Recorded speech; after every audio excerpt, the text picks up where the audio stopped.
So without further ado, I'm going to introduce Barry Kaplan, who's EVP of U.S. Operations for Wearable Devices. He is here to talk about what is missing in XR today from a commerce perspective. We will not be holding a Q&A, but he will be available in his booth for the tomorrow and Friday at the Mudra booth. So, Barry, take it away.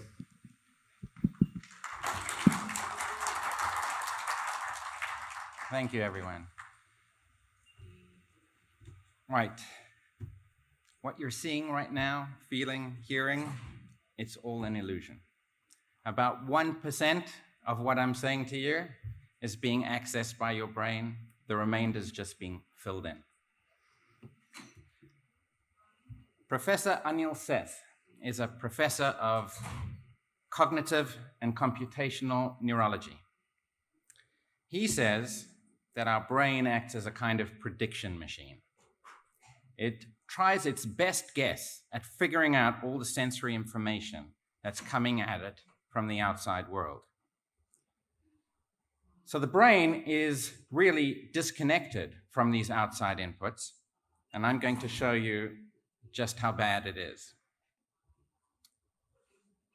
8 years ago, this dress broke the internet. People actually got divorced over it. Huge arguments amongst families. I'm not going to ask you what color you see, but about half people see it one way and half the others see it the other way. But how can that be? The dress surely must be one color. We have something called chromatic adaptation.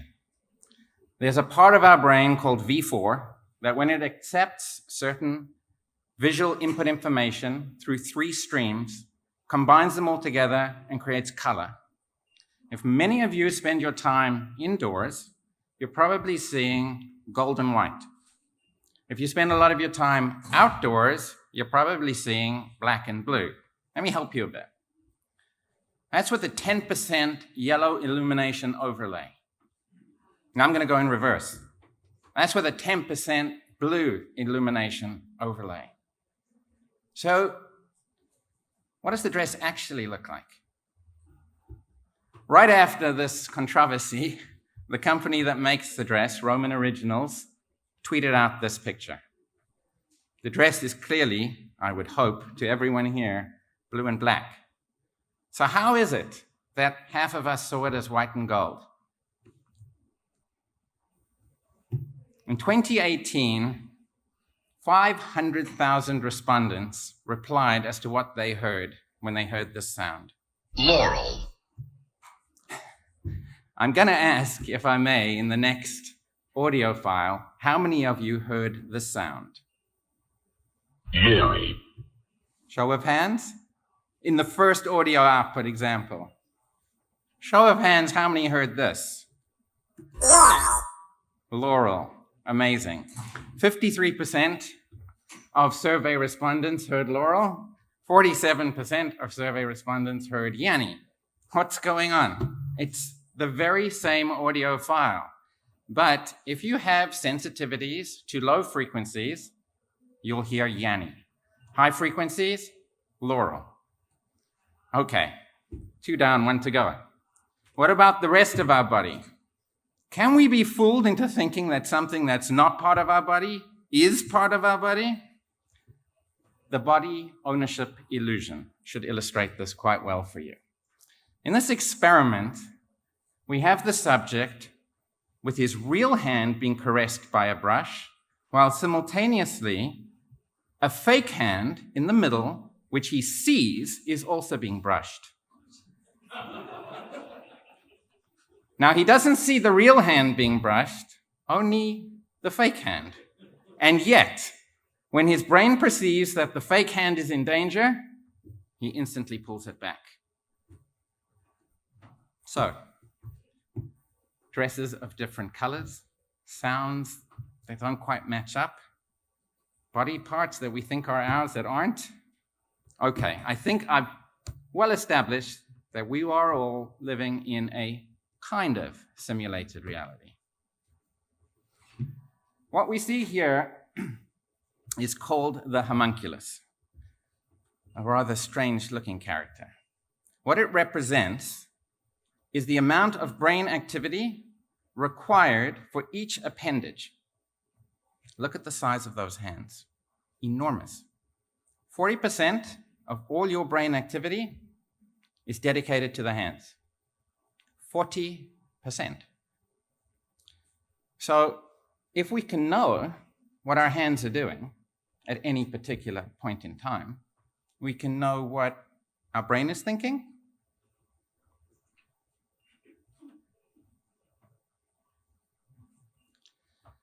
So how is our hand connected to the brain? What you see here is a squishy blue stress ball. If you were to grab it with your hands, your fingers would cover its amorphous structure. You'd push with some pressure and it would squish. If you tried that with an iron ball, the same effect would not occur. But your brain knows that. Your brain knows how much pressure you exerted on the squishy ball and how much pressure you exerted on the solid ball. So maybe we can try and figure out and give the brain what it wants from us in terms of input. Let's discuss the classic controller problem.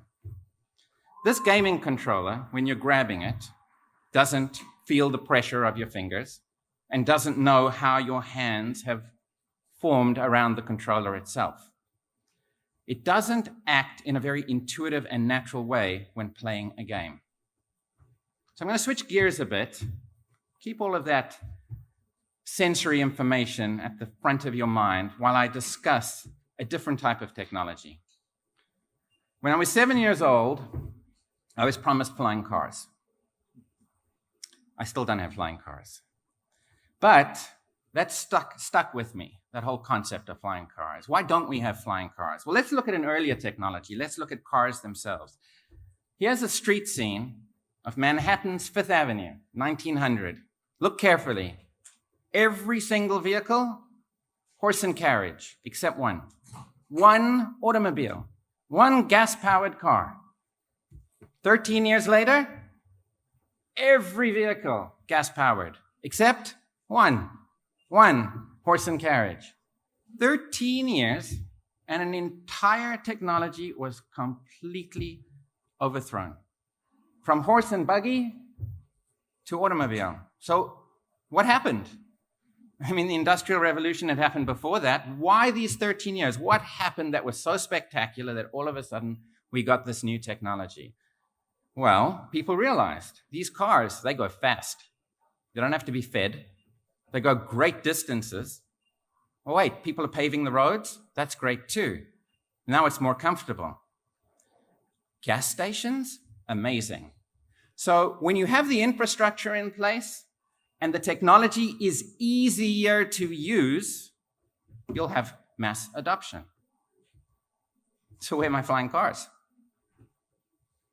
I've been waiting at least 75 years. That's a real picture. That car is from 75 years ago. In fact, 2023 marks the 75th anniversary of the Convair Model 118. They actually made 2 of these. But you don't see them flying around. Why not? Why in 75 years have we not solved the flying car problem? Well, let me tell you. I've had a lot of time to think about it. Cars first need to be able to drive on the ground. Then they need to enter some kind of flight mode, fly in the air, then navigate successfully in the air and try not to crash into anything else. Also, try not to have a mechanical failure so they don't fall right out of the sky. Then readjust for landing, adapt back to ground control. Hold on, there are a couple more things. Air traffic control, maintenance hubs. The list goes on. Until we have the regulatory environment for flying cars, you're not going to see any flying cars. Drone taxis, maybe. But I'm not holding my breath for flying cars. When they're safe and easy to operate within a supported framework, technology changes. So let's go back. Why hasn't XR adoption exploded? I mean, I'm old enough to have seen the very earliest of VR. And how long has VR been around? At least 2,000 years. Plato considered shadows on a wall as our view of a perception of reality. We don't actually see what's going on, we just see a shadow of what's going on.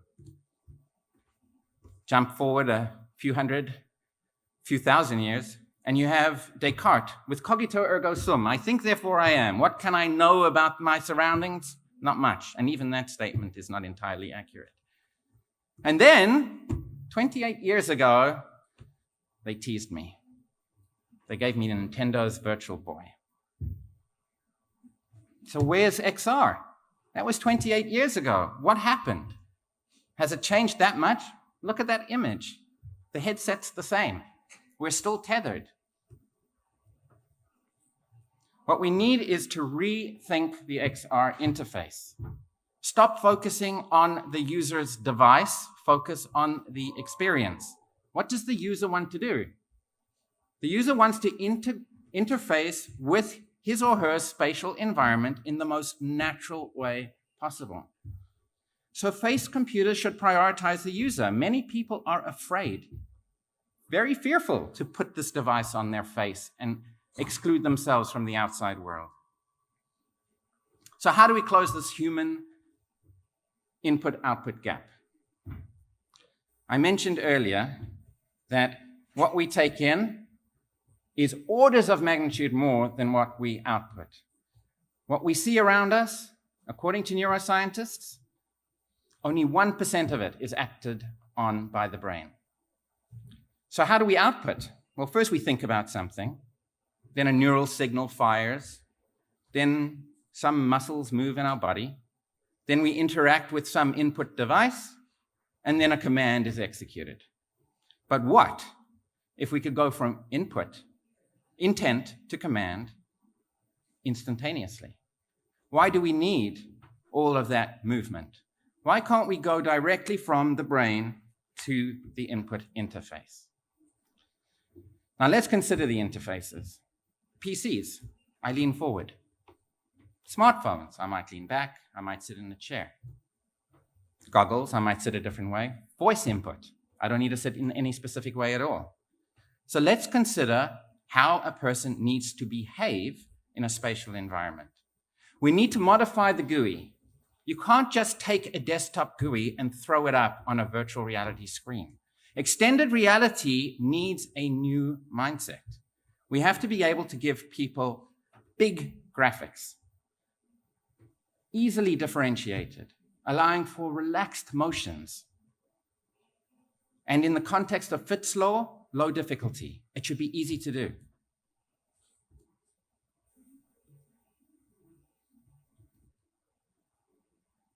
Simple point, click, drag, and drop in an XR environment.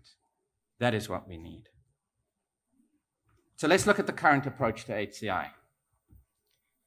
We have two versions in the existing model.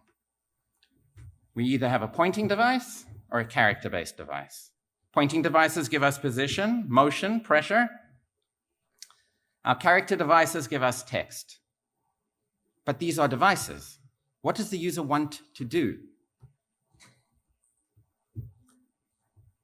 We are proposing an entirely new framework.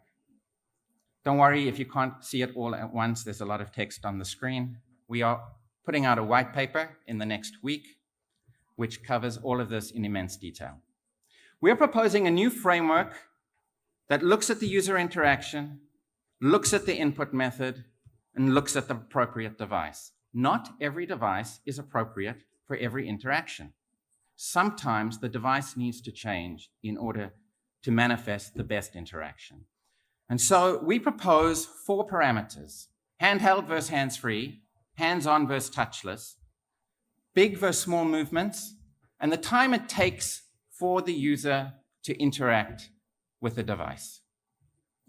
This gives us 6 product categories: HCI, level 0, all the way through level 5, providing for level 1, 0, 1, and 2 for touch and muscle-based interactions, and level 3, 4, and 5 for intent and neural-centered commands. We don't have to have one or the other. We can have one and the other. So what is the MVP? the minimum viable product for XR. Why isn't it here? We are all at this conference today wondering, and I've been wondering longer than most. It needs to be wearable, it needs to be touchless, it needs to be hands-free. It needs to feel as natural as the way we currently interact with virtual reality. As I explained at the beginning of this talk, you all are. Only 1%, remember, of what you are taking in through your senses is being interpreted by your brain. Even what you're seeing is not what you're seeing. You're only focusing on a tiny, tiny amount. If you put your arm, your finger at hand's length, that thumb is all that your eye is actually keeping in focus. So if our senses are producing all of this valuable information, then let's make our interactions wearable, touchless, and hands-free.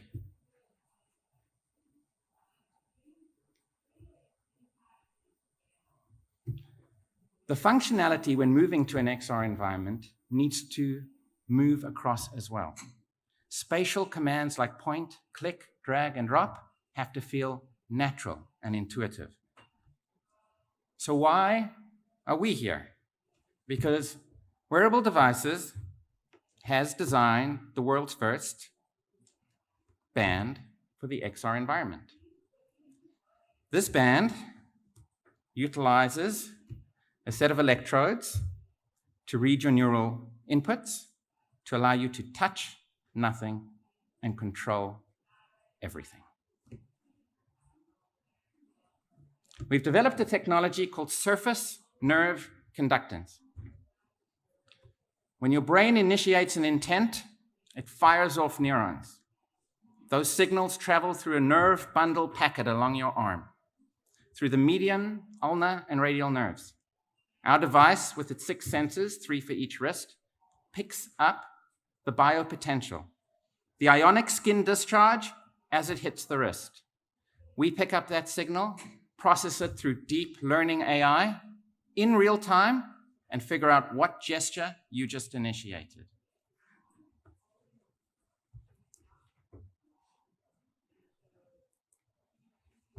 The best form factor is a wrist form factor. Why do I say that? We started, if you recall, where I mentioned the homunculus. 40% of neural activity is dedicated to the hands. Short of inserting something in your brain, and there are people working on that, the best way is non-invasive. So where do you get the best non-invasive data from? Well, you could put something on your head. Well, we discussed that too. You carry these around with you all day. If we put something attached to your arm all day, then we can monitor that activity all day.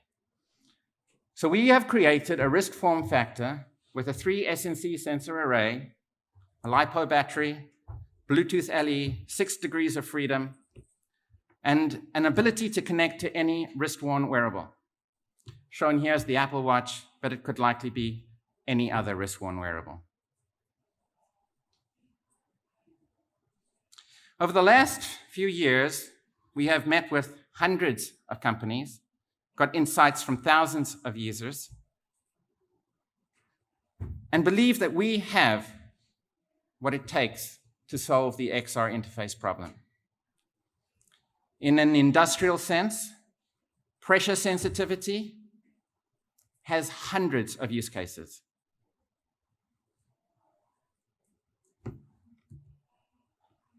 In a commercial sense, the ability to interact with our world in an easy, intuitive sense where drag and drop in the spatial domain takes over is now being addressed, finally, by the Mudra device. Tom, who's here in the audience, is shown here on the screen, interacting with his augmented reality glasses. He is interacting in the most natural way possible. This is how we interact with our world. I am holding onto the lectern. When I will ask you, where are your hands? You all know where they are. You don't know the same about all of your other body parts. So if we can analyze where the hands are and what the hands are doing, we can go a long way to making the XR experience feel more real. So where did my last half hour go? I think it was more like 20 minutes. So in conclusion, We are all currently living in a virtual reality. The reason we don't notice it so much is because the brain does an unbelievable job of covering over the 99% that we're not analyzing. We have a problem. Human-computer interaction needs to change. You can't add an additional dimension of interaction and not change that interaction. We're allowing people now to see the world with overlays. So let's give them the device that will enable them to interact with those overlays. Let's give them a device that will enable them to do point, click, drag, and drop as naturally as they do it in a 2D world. MudraBand for XR provides an immersive, extended reality experience. We are here at the show, exhibiting in the Hall of Major Sponsors. I'd love to see you all, so please drop by. I hope this has been an informative presentation. Thank you for your time.